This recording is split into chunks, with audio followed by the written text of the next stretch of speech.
طيبين الطاهرين المعصومين المنتخبين المنتجبين المتطهرين الذين أذهب الله عنهم الرجس وطهرهم تطهيرا.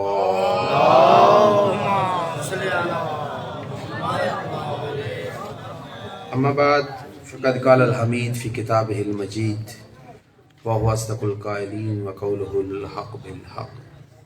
بسم الله الرحمن الرحيم. جاءت سكرات الموت بالحق وما كنت منه تحيد. صدق الله المولانا العلی العظیم. درود پاک ہدیہ اور محمد اللہم صلی علی محمد. سب سے پہلے گزارش کروں گا تمام احباب کی خدمت میں اپنے اپنے مرحومین کے لیے، شہدائے ملت کے لیے، جن کا دنیا میں فاتحہ کہنے والا کون، ان تمام مرحومین مومنات مسلمین و مسلمات کے لیے، اور اخص بالاخص مرحوم مغفور جو اپنے اعزہ کو ایک ہی سال میں دوسرا صدمہ اور عظیم صدمہ ملا. ملک خادم حسین مرحوم، ان کے بلند درجات کے لیے دفعہ سورہ فاتحہ، 3 دفعہ سورہ اخلاص کا فرمان کیجیے.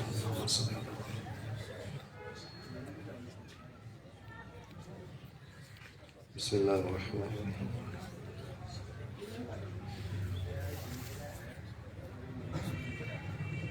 بسم اللہ الرحمن الرحیم. بسم اللہ الرحمن الرحیم. بسم اللہ الرحمن الرحیم.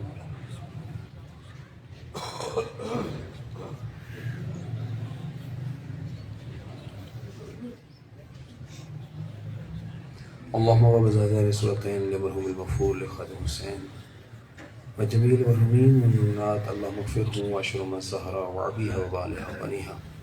اللهم اغفر للمؤمنين والمؤمنات والمسلمين والمسلمات الأحياء منهم والأموات. تابع اللهم بيننا وبينهم بالخيرات إنك مجيب الدعوات إنك على كل شيء قدير. بإذن محمد وآل الطاهرين. صلوات قدير.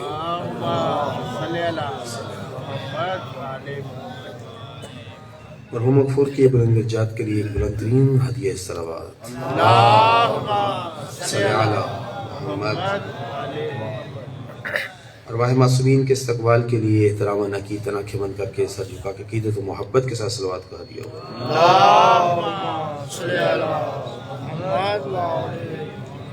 اجازت ہے چند لحظے گفتگو کی جائے. ایسی مجالس میں موت کا تذکرہ ناگزیر ہوتا ہے. مجلس ترحیم میں تذکرہ موت اس لیے کہ جو بھولنے والی شے نہیں اس کو یاد کیا جائے، اور اس یاد کرنے کے سبب انسان کے وجود میں تقوی احیا پائے، اور اس تقوی کی طرف انسان کا متوجہ ہونا جس کے ایصال ثواب و بلندی درجات کے لیے نشست ہو، اس کی یہ بلندی درجات کا وسیلہ بن جائے. موت ایک اٹل حقیقت، ایسی حقیقت جس سے انکار ممکن نہیں، جس سے فرار ممکن نہیں.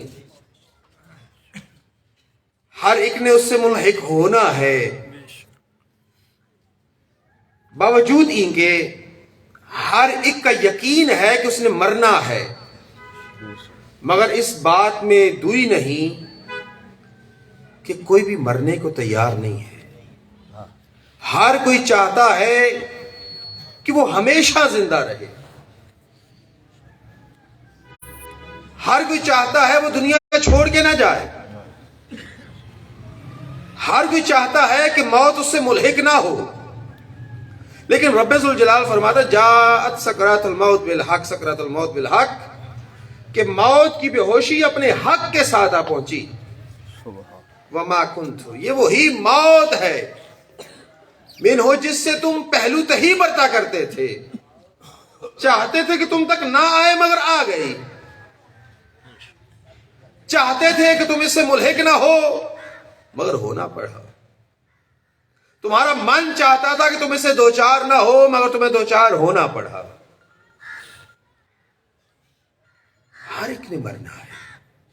اور یقین فرما لیجئے یہ اتنا مشکل مرحلہ ہے، اتنا مشکل مرحلہ کہ تصور انسان سے بھی بالا ہے کہ موت کی حقیقت کیا ہے. اگر نبی اکرم نے نہ بتایا ہوتا تو کوئی انسان سمجھ نہ پاتا کہ حقیقت موت کیا ہے اور مرحلہ موت ہے کیا. نبی اکرم کی حدیث مبارکہ ہے کہ جب انسان کے بدن سے روح جدا ہوتی ہے تو انسان کے بدن کی حالت اس نرم و نازک لباس جیسی ہوتی ہے جس کو کانٹے والی جھاڑی پہ پھینک کے کھینچا جائے، جیسے وہ لباس تار تار ہو جاتا ہے، ہر دھاگا دوسرے دھاگے سے جدا ہو جاتا ہے، ریزہ ریزہ ہو جاتا ہے. ایسے ہی جب بدن انسانی سے روح نکلتی ہے تو انسان کا بدن بھی اس نرم و نازک لباس جیسا ہو جاتا ہے جس کو کانٹے والی جھاڑی پہ پھینک کے کھینچا جائے. ہمارے مکتب ایک بہت بڑے عالم دین ہے علامہ ہلی علیہ الرحمہ، انہوں نے ایک کتاب لکھی ہے جس کا فارسی میں ترجمہ آپ بیتی کے نام سے ہے. اس میں ایک واقعہ نقل کرتے ہیں. تو میں نے جب کتب احادیث میں اس حدیث کا مشاہدہ کیا نا، اور ساتھ ہی مرحلے بعد دوسری حدیث کا مطالعہ کیا کہ جس میں موت کا بیان بین دور تھا کہ انسان کے بدن سے روح ایسے جدا ہوتی ہے جیسے پھول سے خوشبو جدا ہو جائے. علامہ ہلی فرماتے ہیں کہ میں نے ان دونوں احادیث کو پرکھنا شروع کیا. کچھ علوم ہیں کہ جن میں احادیث کو ماپا تولا پرکھا جاتا ہے، حدیث کی لفظوں کی جانچ کی جاتی ہے، حدیث کی راویوں کی پرکھ کی جاتی ہے، حدیث کا وزن کیا جاتا ہے. علامہ ہلی فرماتے ہیں میں نے تینوں علوم کی روشنی میں، علم درایا، علم الحدیث کی روشنی میں حدیث کو پرکھا، علم الرجال کی روشنی میں راویان حدیث کو دیکھا. فرماتے ہیں ہر عنوان پہ یہ حدیث حسن اور صحیح ہیں. وہ حدیث کی جس میں موت کا سخت بیان ہے نا، کہ انسان کے بدن سے جب روح جدا ہوتی ہے تو بدن کی حالت اس نرم و نازک لباس جیسی جس کو کانٹے والی جھاڑی پہ پھینک کے کھینچا جائے، جیسے وہ لباس تار تار ہو جاتا ہے، بدن انسانی بھی روح کے جدا ہونے کے بعد ایسے ہی تار تار ہوتا ہے. اور دوسری حدیث کہ انسان کے بدن سے روح ایسے نکلتی ہے جیسے پھول سے خوشبو جدا ہو جائے. علامہ ہلی فرماتے ہیں مشوش ہو گیا کہ دونوں حدیث نبی اکرم کی صادق و صدق زبان سے سچائی پہ مبنی حدیث، وزن میں دونوں احسن کے منزل پہ ہیں، راوی ثقہ ہیں، حدیث کی درایتاً و روایتاً ٹھیک اور رائفت، مگر کیسے ممکن ہے کہ ایک ہی زبان سے دو مختلف ایک حالت کی دو مختلف جہتیں بیان ہوں، ایک پہ موت کا اتنا سخت بیان، ایک پہ موت کا اتنا آسان بیان. فرماتے میں جب دل مطمئن نہیں ہوا، یقین ہو گیا کہ دونوں حدیث آسن ہیں مگر دل مطمئن نہیں ہے. اور یہ کوئی عجیب بات نہیں ہے، ہو سکتا ہے کہ ایک منزل پہ انسان کا ایمان ہو اور دل مطمئن نہ ہو. ویسے ہی توجہ کریے گا، میں نے 7-8 منٹ سے زیادہ آپ کو زحمت مزید نہیں دینی ہے، آپ کی زحمت سمیٹ نتیجہ دینا ہے، فکر دینی ہے، اور آپ کی زحمت سمیٹی تاکہ ہمارے مرحوم بھائی کے بلندی درجات کا وسیلہ بن جائے. خدا ان کی قبر کی زندگی کی مرحلے کو آسان، مزید آسان وسائل فرمائے، اور مولا امیر المومنین کی ولایت ان کو قبر میں بھی حامل رہے اور شامل رہے. اسی عنوان سے ایک جملہ عرض کرنا چاہتا ہوں جس کی توحید میں چند جملے ہیں، اور توجہ میری طرف رکھیے گا. انسان کی موت اور ہم سب نے اس مرحلے سے گزرنا ہے، اور اس کی تیاری کیسے کی جا سکتی ہے اسی کی طرف متوجہ کریں. جملہ کہہ رہا ہوں، سب سے پہلے اپنے نفس کو حسن حمدانی کہہ رہا ہے، اور اس کے بعد آپ کی بارگاہ میں درخواست گزار ہے. توجہ کریے گا کہ انسان، علامہ ہلی فرماتے میں نے دونوں حدیث کو پرکھا، تولا، ماپا، جانچا، راوی بیان کو دیکھا، دونوں آسن ہیں، مگر میرا یہ دل مطمئن نہیں ہو رہا. ایمان ہو گیا کہ دونوں آسن حدیث ہیں، مگر سوچ میں ہوں کہ کیسے ممکن ہے کہ وحی کی مصدق زبان سے ایک ہی مرحلے کے لیے دو مختلف باتیں نقل ہو جائیں. ایک میں اتنا موت کا آسان بیان ہے، ایک میں اتنا مشکل بیان. کہتے میں مشوش ہو گیا. فرماتے ہیں میرا دل مطمئن نہیں ہو رہا، اور میں نے کہا یہ مشکل مرحلہ نہیں ہے، ہو سکتا ہے ایک منزل پہ ایمان ہو مگر دل مطمئن نہ ہو. جیسے ابراہیم جیسا نبی اللہ سے پوچھ رہا تھا پروردگارا کیف تحیی الموتى، خدا اب مردوں کو کیسے زندہ کرے گا؟ اللہ نے کہا ایمان نہیں رکھتا؟ کہا پروردگارا ایمان ہے، بل تطمئن قلبی، مگر ابراہیم اپنے دل کا اطمینان چاہتا ہے. تو خدا نے کہا ابراہیم چار پرندوں کو مانوس کر، ان کے نام رکھ، ان کو اپنے سے مانوس کر، پھر ان کا ذبح کر، قیمہ بنا، پہاڑوں کی چوٹیوں پہ رکھ، پھر ان کو پکار، پھر وہ آئے. اور ابراہیم نے کہا پروردگارا اب دل مطمئن ہو گیا. دل جب منظر کو خود ہوتے دیکھا تو دل مطمئن ہوا. یعنی ایمان کی اگلی منزل سے اطمینان قلب کی منزل میں ابراہیم گئے ہیں. توجہ کریے گا. اور علامہ ہلی کہتے ہیں جب دونوں حدیث کو پرکھا، علم کی روشنی میں جانچا، دونوں حدیث احسن تھی، مگر ایمان ہو گیا کہ احسن ہے، دل مطمئن نہیں ہو رہا. کہ دل کے اطمینان کے لیے میں نے دلوں کے قبلہ کی طرف رخ کیا. کہ روایات میں نے دیکھا تھا کہ جو 40 روز تک حسین کے قبر کی زیارت کرتا ہے خدا زمانے کی حجت سے ملاقات کروا دیتا ہے. فرماتے میں نے ہلا چھوڑا، میں کربلا کی طرف چلا، کربلا میں پہنچا، مولا شبیر کی برگاہ میں مشرف ہوا. 40 روز شرف یاب رہا، مگر زمانے کی حجت سے ملاقات نہیں ہوئی. میں سمجھا میرے عمل میں کوتاہی رہ گئی، کوئی کمی ہو گئی، مجھ سے کوئی کاستی ہو گئی. چلتا ہوں اپنے شاگردوں کو اگلا ہوم ورک سونپوں گا، کام سونپوں گا، پھر پلٹ کے آؤں گا. پھر مولا کی بارگاہ میں مشرف ہو گئے، زمانے کی حجت کی زیارت کر کے مولا سے پوچھوں گا مولا وحی کی مصدق زبان سے ایک ہی مرحلے کے لیے دو مختلف روایات دونوں آسن کی منزل میں بیٹھ رہی ہے اور دل مطمئن نہیں ہو رہا، آپ رہنمائی فرمائیے. ہلی فرماتے ہیں میں مولا کی قبر سے بالا کی زرزری سے جدا ہوا، دور جہاں جا کر مولا کی روضہ مقدس کے آثار معدوم ہو رہے تھے. اس منزل پہ درخت دیکھا، درخت کے ساتھ گھوڑا باندھا. میں نے پانی نکال کے وضو کیا، استابے سے وضو کیا، اپنی مشق سے وضو کیا. وضو کرنے کے بعد 2 رکعت زیارت الوداع پڑھی. پھر زیارت الوداع پڑھ کے کہا مجھے اشتہا ہوئی، بھوک ہوئی. میں نے زنبیل سے، تھیلے سے کھانا نکالا، دسترخوان چنا. کہا دسترخوان چننے کے بعد دل میں خیال آیا تنہا کھانا کھانا تو مکروہ ہے. دیکھا دور سے گھوڑے سوار جا رہا ہے. فرماتے میں نے اپنی ابا اتاری، ابا کے دامن سے اشارہ کیا. ادھر گھوڑے سوار نے رخ پلٹا، گھوڑے سوار کبھی قریب آئے اور میں نے انہیں دسترخوان کی دعوت دی. وہ گھوڑے سے اترے، میرے خاص دسترخوان میں شریک ہو گئے. میں نے پہلے ان کے ہاتھ دھلائے. انہوں نے آتے ہی پہلا لقمہ توڑا. ہلی فرماتے میں نے لقمہ دہن میں رکھا. انہوں نے لقمہ توڑا. پوچھنے لگے کون ہے بندہ خدا، کہاں سے آیا ہے، کس مقصد کے لیے آیا تھا؟ کہا میں حسن بن جعفر ہلی ہوں، علامہ محقق ہلی کا بھانجا ہوں، میں ہلا شہر سے آیا تھا. کیوں آیا تھا؟ کہ میں نے 2 حدیث کا مشاہدہ کیا ہے، مطالعہ کیا ہے. ایک میں موت کا سخت ترین بیان ہے اور ایک میں آسان ترین بیان ہے. کہا کیا؟ کہا میں نے دیکھا حدیث میں لکھا ہے کہ انسان کے بدن سے جب روح جدا ہوتی ہے تو انسان کے بدن کی حالت اس نرم و نازک لباس جیسی جس کو کانٹے والی جھاڑی میں کھینچا جائے، جیسے وہ لباس تار تار ہو جاتا ہے، بدن انسانی بھی روح کے جدا ہونے کے بعد ایسے ہی تار تار ہوتا ہے. اور کہا دوسری حدیث یہ کہ انسان کے بدن سے جب روح جدا ہوتی ہے تو ایسے جیسے پھول سے خوشبو جدا ہو جائے. آنے والے مہمان نے کہا تو دونوں حدیث حسن ہیں. کہا ہاں میں نے بھی علم کی میزان پہ تولا ہے، پرکھا ہے، دونوں حسن ہیں، مگر دل مطمئن نہیں ہو رہا. کہا اس میں مشکل ہی کیا ہے؟ کہا کیا تم نے حدیث میں نہیں پڑھا کہ معصومین کی روایات میں ہے کہ ہماری حدیث کو قرآن سے ملاؤ، اگر مل جائے تو قبول کر لو، اگر نہ ملے تو دیوار پہ دے مارو. توجہ کریے گا، زیادہ زحمت نہیں دینے جا رہا، بس نتیجہ دے رہا ہوں. کیونکہ راستہ بند تھا دونوں طرف سے، وہاں سے آنا چاہا تو وہاں پہ بھی راستہ بلاک تھا، موڑ پہ بھی بلاک تھا، پھر وہ اوپر سے گھوم کے آئے ہوں اس لیے لیٹ ہو گیا آنے میں. معذرت بھی چاہتا ہوں مگر توجہ بھی ساتھ چاہتا ہوں. توجہ کریے گا، نتیجہ دوں، زحمتوں کو سمیٹ دوں. علامہ ہلی فرمانے لگے کہ بندہ خدا میں نے علم کی میزان میں تولا ہے، آسن ہے، مگر دل مطمئن نہیں. آنے والے مہمان نے کہا اس میں مشکل کیا ہے، اس میں کیا پریشانی ہے؟ ہماری معصومین کی حدیث میں موجود ہے کہ حدیث کو قرآن سے ملاؤ، مل جائے قبول کرو، نہ ملے دیوار پہ دے مارو. ہلی فرماتے جو نے میرے حدیث کی طرف متوجہ ہوا میں نے ان دونوں حدیث کو، مجھے نہیں پتا کون متوجہ ہو کے بات سن رہا ہے، جس کا تائید کے لیے ہاتھ اٹھے گا سمجھوں گا وہی خریدار بیٹھا ہے۔ علامہ ہلی فرماتے ہیں میں نے نگاہوں میں دونوں حدیث کو پائے بسم اللہ قرآن سے سینے والناس قرآن تک ملا دیا۔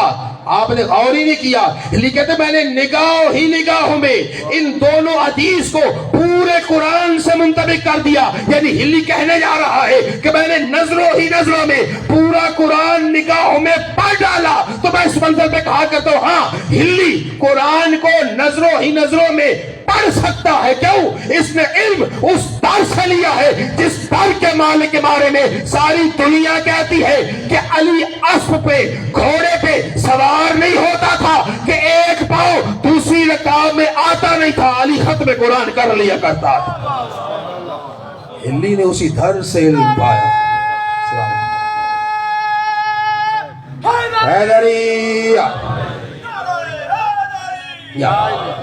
ہلی نے کہتے میں نے دونوں حدیث کو قرآن سے ملایا۔ میں نے آنے والے مہمان سے کہا مجھے سمجھ نہیں آیا، کہا ہلی پورے قرآن کو چھوڑ ان دونوں حدیث کو، دونوں حدیث کو سورہ یوسف سے منطبق کر۔ علامہ ہلی کہتے میں نے دونوں حدیث کو سیدی سورہ یوسف سے ملایا، کہتے پھر بھی سمجھ نہیں آیا۔ آنے والے مہمان کا ہلی کیا تو نے مولا علی کا وہ فرمان عالی شان پڑھا ہے جو علی نے مسجد کوفہ میں منبر کوفہ سے فرمایا تھا، یا ہار و ہمدان لم یمت مومنن و منافقا حتی یرانا، اے ہار سے ہمدانی کوئی مرنے والا نہیں مرتا جب تک ہم 14 کو سہانے نہ دیکھ لے۔ ہلی کہتا بالکل میں نے دیکھا ہے، پڑھا ہے، آسن فرمان ہے۔ کہا علامہ ہلی آپ پورے قرآن کو بھی چھوڑ، سورہ یوسف کو بھی چھوڑ، ان دونوں روایات کو زنان مصر کی عورتوں والی آیات سے منطبق کر۔ ہلی فرماتے ہیں میں نے جو ہی ان دونوں حدیث کو زنان مصر کی عورتوں والی آیات سے منطبق کیا، خدا مجھے مسئلہ سمجھ میں آیا۔ خدا کے شکر کے لیے میں نے سر سجدے میں رکھا، سر اٹھایا تو مہمان موجود نہیں تھا، یعنی میرا امام مجھے ہدایت کر کے چلا گیا کہ دیکھ ہلی وہاں مصر کی عورتوں کے ہاتھ میں سیب تھے یا سنترے اور دوسرے ہاتھ میں چھریاں، ادھر چھری چلنا شروع ہوئی، ادھر یوسف سامنے آیا، ان عورتوں کی نگاہ حسن یوسف میں کھو گئی، ادھر ہاتھ بھی کٹتے رہے، عورتوں کو احساس نہ ہوا۔ کہا سن ہم محمد و آل محمد ہر ایک کے سرحانے آتے ہیں، جب مومن کے سرحانے آتے ہیں وہ ہمارے عشق میں، شیعہ ہو یا سنی، جو ہم سے محبت رکھتا ہو وہ ہمارے عشق میں کھو جاتا ہے، اس کے بدن سے روح ایسے ہی نکلتی ہے جیسے پھول سے خوشبو جدا ہو جائے۔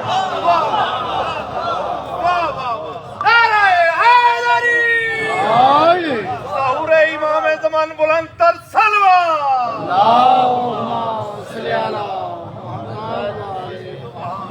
اور جو منافق ہوتا ہے، جس کے دل میں ہمارا بغض و کینہ ہوتا ہے اور جو ہماری ولایت کو قبول نہیں کرتا، جو اسلام کا کلمہ نہیں پڑھتا، جو اسلام کی حقیقت کو ترک نہیں کرتا، جب ہم اس کے سرحانے آتے ہیں وہ ہمارے بغض میں جل جاتا ہے اور اس کے بدن سے روح ایسے ہی نکلتی ہے جیسے نرم و نازک لباس کو کانٹے والی جھاڑی پہ پھینک کے کھینچا جائے، جیسے اس کے بدن سے بھی روح نکلنے کے بعد اس کا بدن بھی تار تار ہو کے جہنم کا شکار ہو جاتا ہے۔ نعرہ تکبیر، اللہ اکبر، نعرہ رسالت، یا رسول اللہ، نعرہ حیدری، حسینیت زندہ باد، حسینیت زندہ باد، یزیدیت مردہ باد، یزیدیت مردہ باد، اہل بیت دشمنات لعنت بے شمار، ایمان کلے قرآن، نعرہ حیدری۔ بس میرے شیعہ سنی بھائیو، ہم ہیں مسلمان، ہمارا عقیدہ اور ایمان محکم یہی ہونا چاہیے کہ جب ہمارے بدن سے روح نکلے گی تو کم از کم یہ تو مانو گے نا کہ رسول ہمارے سرحانے ہوگا، وہ رسول جس کے لیے خدا فرماتا ہے میرے محمد ہر نبی کو اس کی امت پہ گواہ لاؤں گا، وَجِئْنَا بِكَ شَهِيدًا هَؤُلَاءِ، تجھے ان سب پہ گواہ لاؤں گا۔ ہمارا نبی ہمارے جان کو نہیں کہ لحظے میں ہمارے پاس ہوتا ہے، اور میں نبی نے کہا تھا سنو میری بیٹی زہرا کی مودت، میری زہرا کی ولایت تمہیں 100 جگہ پہ کام آئے گی، اور اس میں سے کم تر جگہ جو پہلا ذکر کیا، کہا جان کنہی کے مرحلے میں بطول کی ولایت کام آئے گی، جان کنہی کے بطول کی ولایت کام آئے گی۔ بس اپنے دل میں مخدومہ کی اور ان کی اولاد کی محبت کو بسا لو، تاکہ اس مرحلے میں مخدومہ خود کہے ملک الموت آہستہ، تو جانتا نہیں یہ ہمارے حسین کو روتا رہا۔ ایک ہی روایت پڑھوں گا مالی شیخ صدوق کی، زیادہ زحمت نہیں دوں گا میرے شیعہ سنی بھائیوں۔ روایت کی لفظ ہیں جب روز معاشر ہوگا نا، روز معاشر 2 یا 3 دن کی زحمت دوں گا، سے زیادہ زحمت نہیں دوں گا۔ روز معاشر صرف ایک روایت پیش کروں گا۔ احترام سیدہ میں مسائل کے احترام میں نے سر کو ننگا کیا ہے، رسول کی سنت ہے، ہر کوئی اپنے قدموں پہ چل کے آئے گا۔ پورے عالم محشر میں واحد محمد کی بیٹی ہے جو ناقہ نور پہ سوار ہو کے آئے گی، ناقہ نور پہ سوار ہو کے۔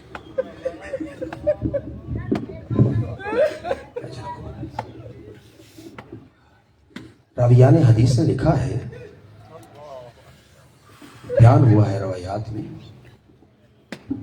جب مخدومہ آئے گی نا، میرا رسول مقام محمود چھوڑ کر منبر سے اتر کے بطول کا استقبال کرے،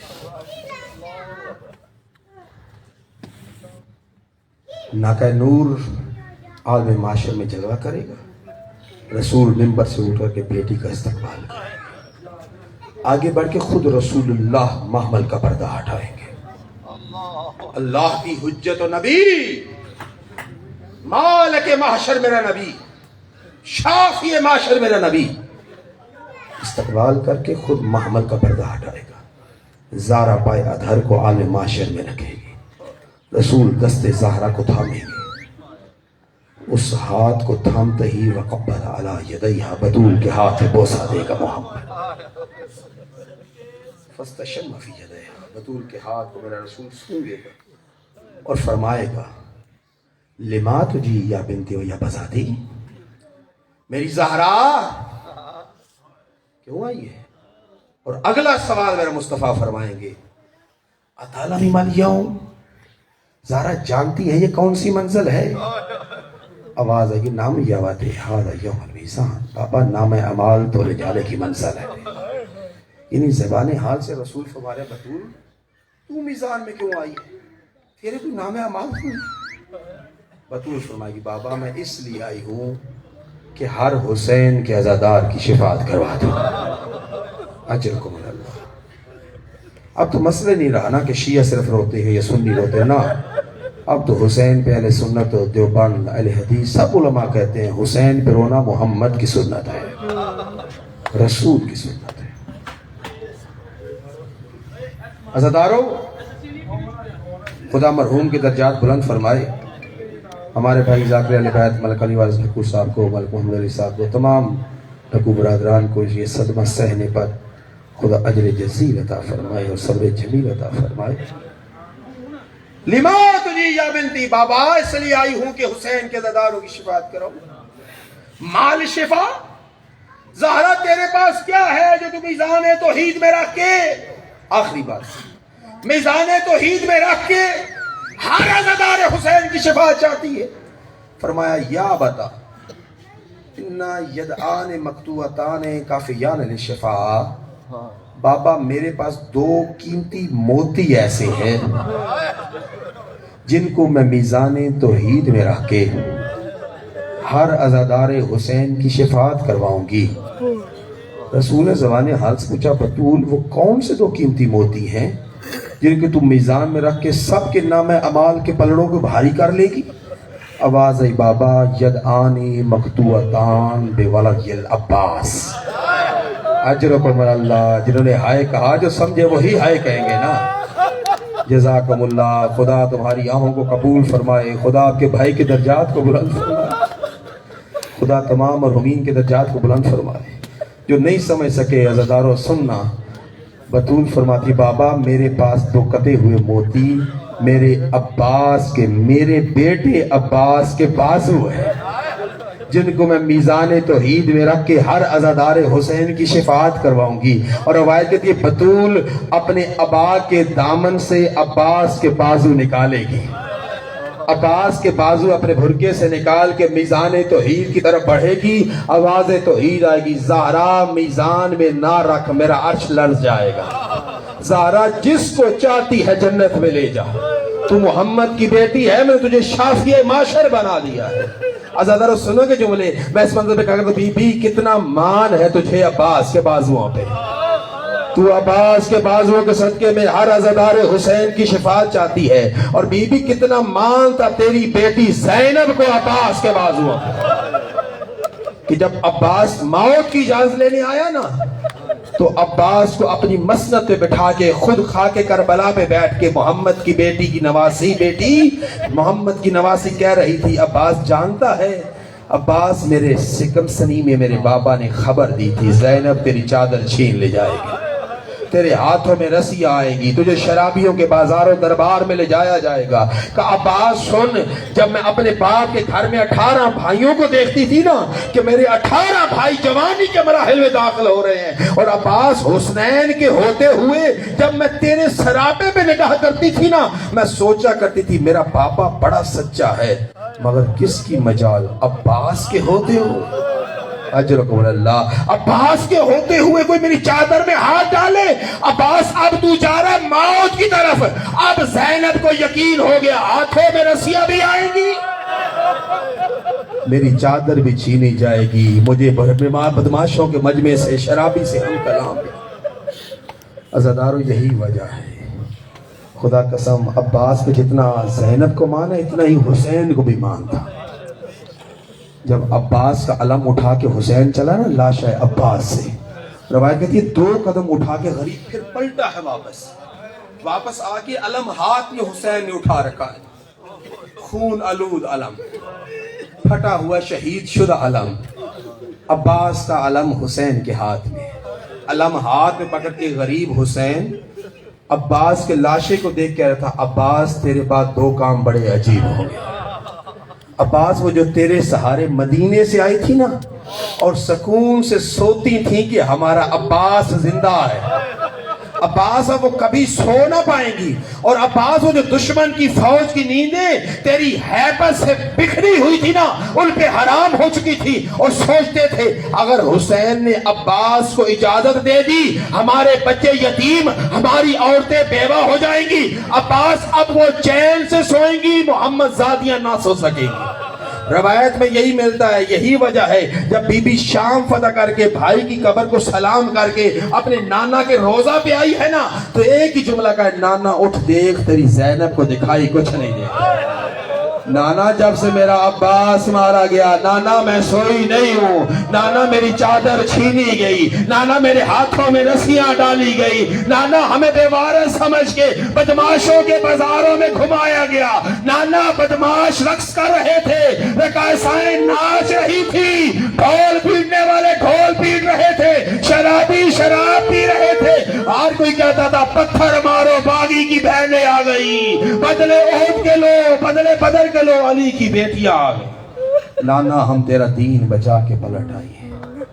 دعا ہے خالق و مالک ہم سب کو اس ذکر کے صدقہ میں اجر جزیل عطا فرمائے. اس ذکر میں اس ذکر کے اجر میں خدا مرحوم مغفور کا حصہ قرار فرمائے. مرحوم کے درجات کو بلندی عطا فرمائے. تمامی احباب سے تماس کروں گا 7 مرتبہ سورہ قدر کی تلاوت مرحوم مغفور کے میں جاتا ہوں. بسم اللہ الرحمن الرحیم.